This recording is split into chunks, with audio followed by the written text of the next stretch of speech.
Hey everyone, I'm Dr. Shaylee with AlignLife here in Sugar Hill.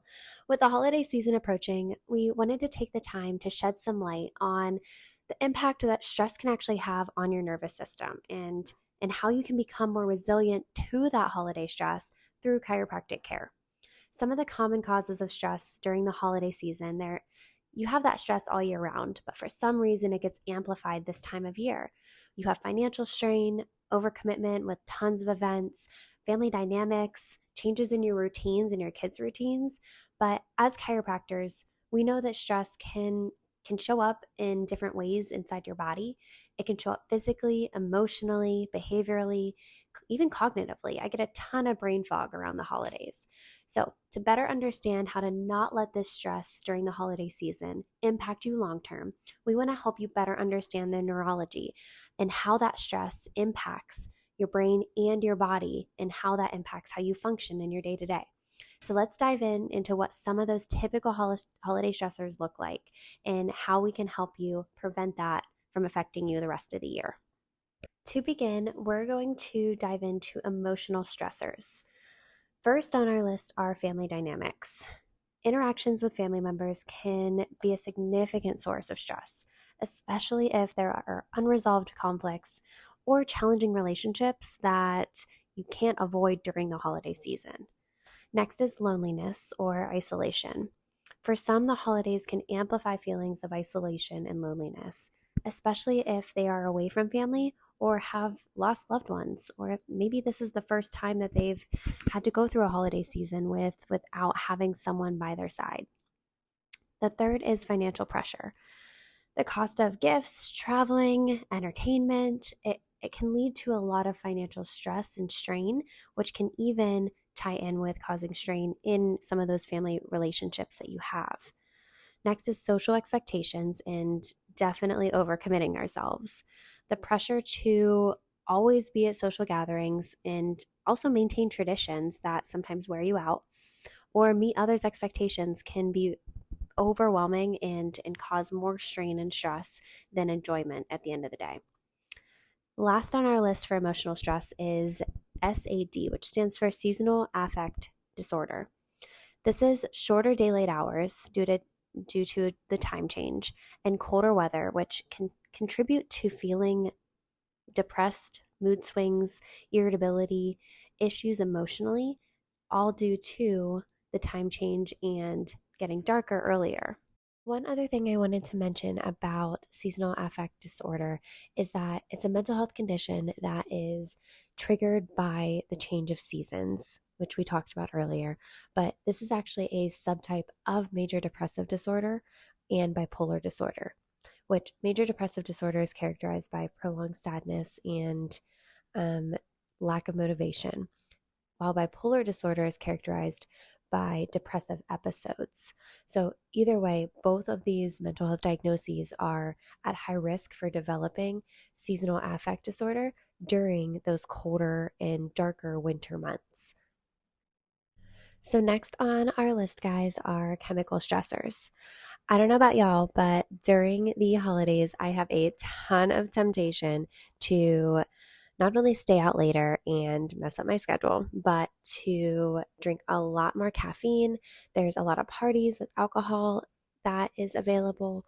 I eat a lot more sugar, and I'm sure you guys can relate that we just overall have unhealthy eating habits that are more likely to occur during the holidays. There's tons of cookies everywhere. Everyone's eating lots of carbs, which we love, but in moderation. So during the holiday season, we are just more prone to have things that are outside our normal routine of eating and just have a lot more exposure to chemical stressors in our day to day. So we've already talked about emotional stressors. We've talked about the chemical stressors. But what about the physical stressors? I'm going to start with travel fatigue because I am a northern girl now living in the south. So we travel every holiday to be with our family in the north, which we love and cherish that time. But it does take a toll on your body. Does not matter if you're flying, if you're driving, either way, when you travel, it impacts your circadian rhythm, it impacts your day to day schedule, which again, we're talking a ton about routines, and it also transitions into you having less sleep or disrupted sleep and routines. This leads to overexertion, not just from traveling, but also whenever you get to where you're going, or if people are traveling to you and you're hosting, you're cleaning, you're cooking, you're shopping, and anytime you guys have ever hosted an event, at least me personally, I'm exhausted because you have the lead up where you're not sleeping and you're overworking, and then during the event, you're you're hosting and you're entertaining and you're being present, and then afterwards you're cleaning up and trying to get everything back to normal. And then on top of all of that, it's cold outside. So, like I said, I'm from the north, but in the south down here, it does get cold as well, and it limits your outdoor activities. You're less likely to go out for a walk or a run and move your body after you overindulge on a ton of cookies in the winter when it's cold than in the summertime. So, these are some physical stressors that impact our bodies and put them under an increased amount of stress during the holiday season, and something we want to try to limit and possibly avoid affecting us into the next year. So, now that we've talked about the three different types of stressors that our body undergoes every single day, but that's amplified typically during the holiday season, when we experience these stresses, whether it's emotional, physical, chemical, or some combination, our body undergoes numerous neurological and physiological processes. And we're going to dive into the neurology that impacts our body from those types of stressors that we experience during the holiday season and every single day. The first thing we're going to dive into is amygdala activation. So, the immediate response to stress begins in a very important part of our brain called the amygdala. So, if you look at the image here on the slide, the amygdala is a small almond shaped region in the brain, and it plays a central role in processing emotions, and it picks up and detects potential threats in our environment. So, think of the amygdala as your brain's alarm system. So, when we encounter a stressor in our day to day, the amygdala quickly assesses the situation and it determines if it's a threatening situation or if it's a safe situation and we don't have to worry. So, the amygdala is the first step in the stress response system. And after the amygdala encounters a stressful situation, it then pushes over essentially the first domino to then trigger the next cascade effect. So, the hypothalamus response is second on our body's list of systems to engage, essentially. So, when the amygdala perceives a threat, it sends a distress signal to the hypothalamus, which is a key regulatory center in the brain.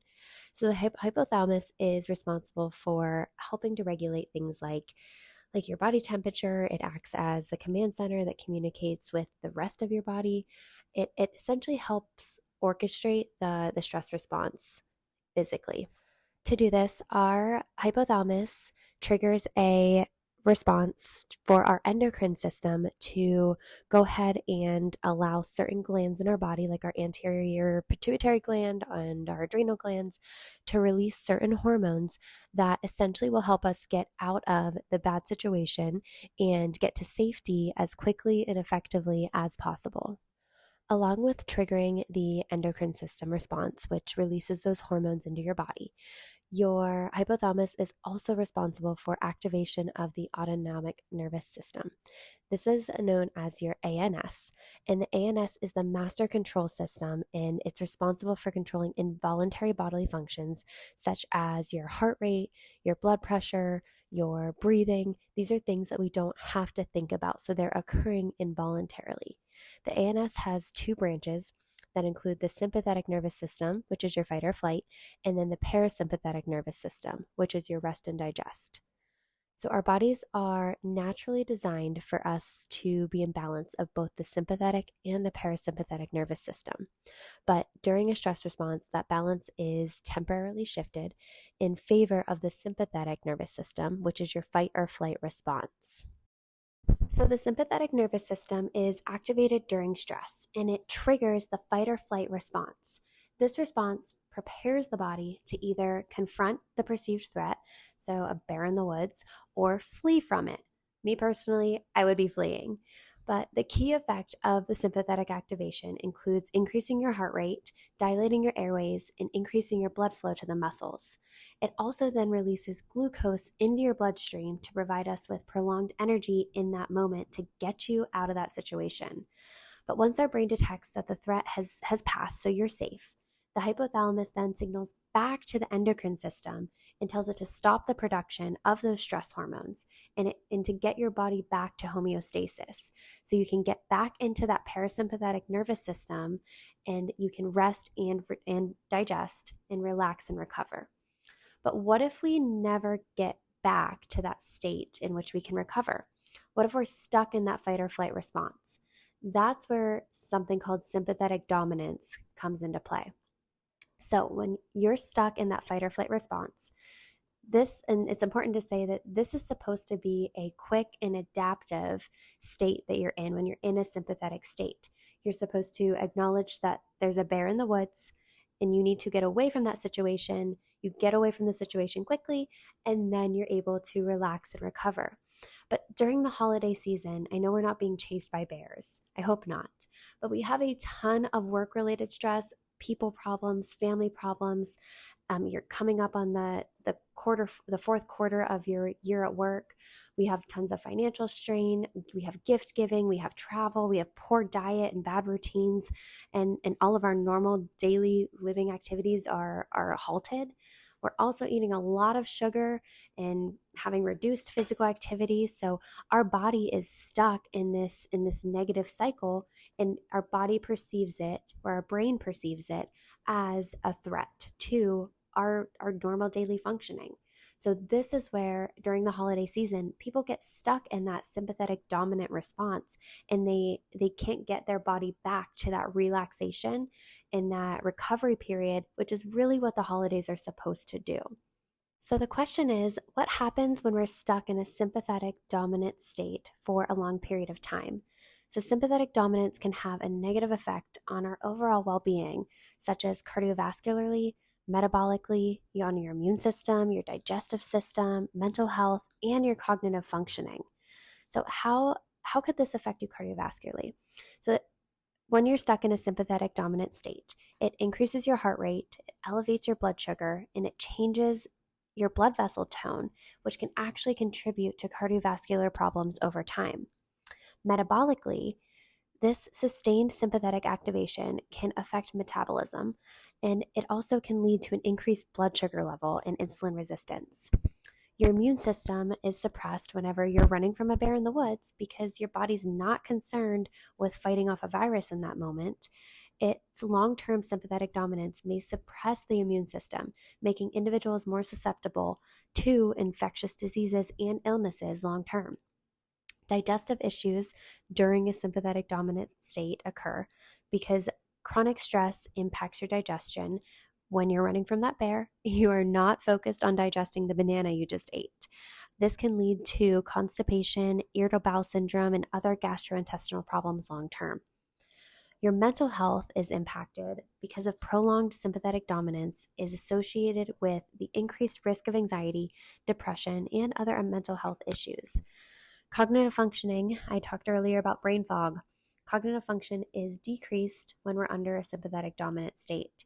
Stress signals our limbic system, and this then turns off our rational and logical thinking part of our brain. This can lead to challenges with focusing on tasks and decision making, basically brain-body miscommunication. I'm sure all of y'all can agree that if you've ever been under a lot of stress, you don't make the most logical decisions in those really, really stressful times. And that's okay. You're not supposed to in those moments. When your body is in a state of fight or flight, you need to just use all of your energy to get out of that situation, which is why it's supposed to be for a short period of time, and that we're supposed to then return back to that parasympathetic state and rest and digest and recover. So, how can chiropractic care help? As we approach the holiday season, it's important to recognize the impact that stress has on our nervous system and our overall well being. Emotional, chemical, and physical stressors, ranging from family dynamics to dietary choices to staying up too late at parties, these can all collectively influence our nervous system. And now, understanding the neurology of stress reveals how our brain responds to these pressures. So, the holiday months can bring us into a prolonged state of stress, which gets us in that stuck state of sympathetic dominance. And this can lead to a cascade of health concerns impacting your immunity, your digestion, mental health, and even your cognitive functioning throughout the rest of the year. So the challenge lies in you ensuring that your body is able to return to that rest and digest, that parasympathetic state. We have to recover after being in a stressed out state, or your body will break down. So, consistent chiropractic care, what we do is we provide a pathway to help restore balance and regulate your stress response, and also to enhance your resilience and boost your immune system.